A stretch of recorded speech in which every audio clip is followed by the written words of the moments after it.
but I'm running for 23A, and I just want to tell you a few things. One thing, a little bit about my background, and then some of the issues I'm hearing, and then thirdly, what's happened since I decided to run. So, I grew up on a dairy farm in central Minnesota, and I always tell the story of picking rocks in the spring. I don't know how many of you have picked rocks in the spring? Mm-hmm. And so I was a little girl, and I had 8 older brothers, and we would pick rocks in the spring. And there would be this wagon, and there'd be 2 brothers over this way, fanned out, 2 brothers this way, fanned out, and my job was to pick behind the wagon. And I had a little pail, and I'd pick them up and throw them in the wagon. And I have a really fond memory of that because I was part of my team with my brothers. That was a big deal. And if you grew up on a farm, you know the farm was everything.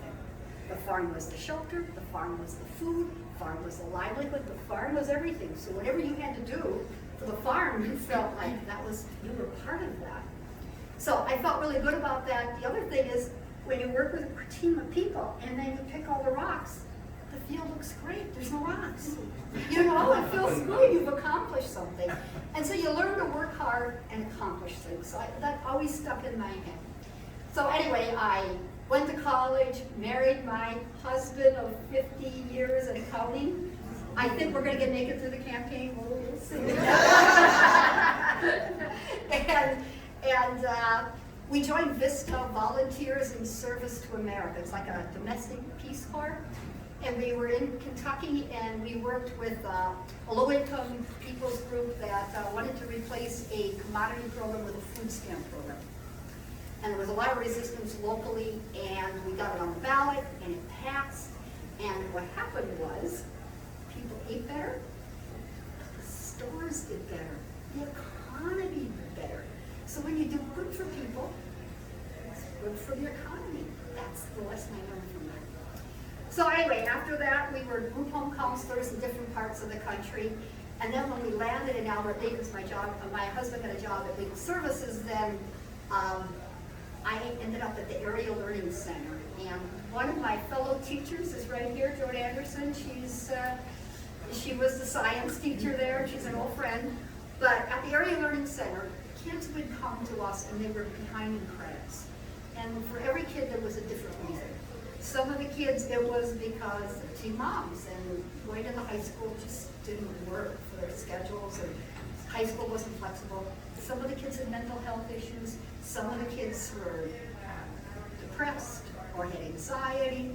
Some of them were working too much. Some of them had chemical problems. And so what my job was, her job was to teach them science. I think that was harder. But my job was to enroll them and say, okay, and if I could get them to trust me, I would figure out what the problem was. But sometimes that took a year. But I would work with them, and the idea was, okay, if you can't get here in the morning, how about if you start at 9 o'clock? How about if you start at 10 o'clock and do the work program on Friday because you're working? And so I would negotiate with them and work with them, and I would meet with them, oh goodness, at least 4 times a year, some of them much more than that, to make a plan and make sure they were following through. And during the time that I was there, 750 kids graduated that might not have graduated.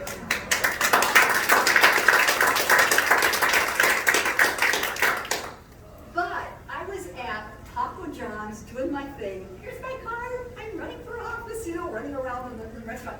And a girl jumped up and she said, Mary, this is just last night. Mary, she said, remember me, Dad? Oh, yes, I remember you very well. And she said, I didn't graduate.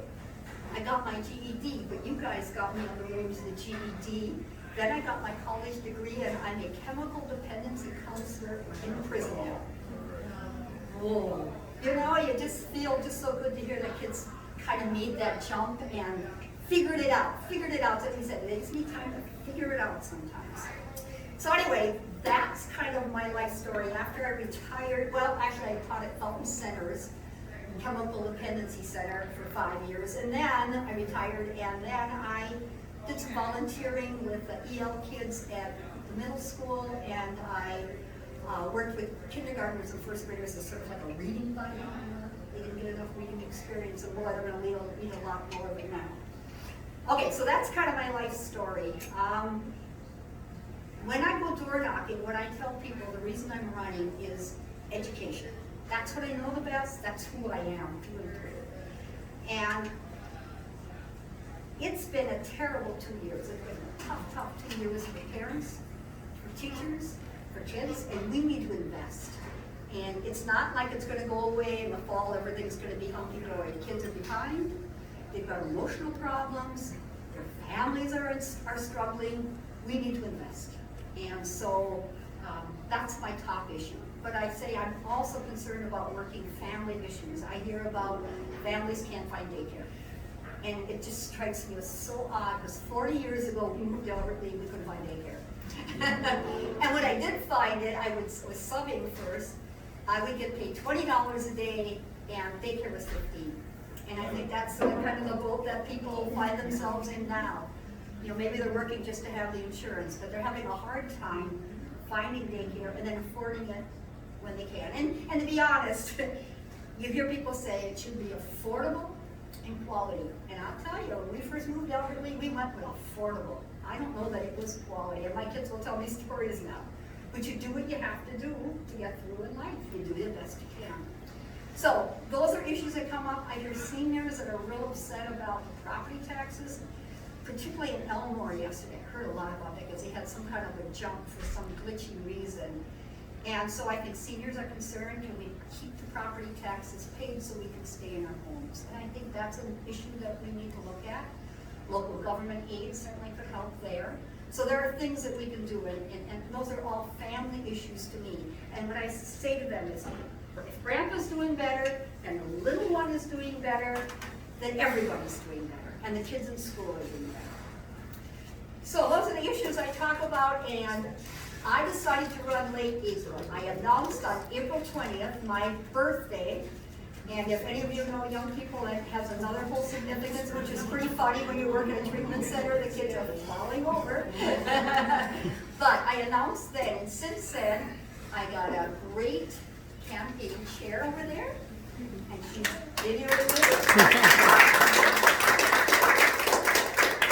I've got Joan Anderson, the science teacher, who is now my volunteer coordinator.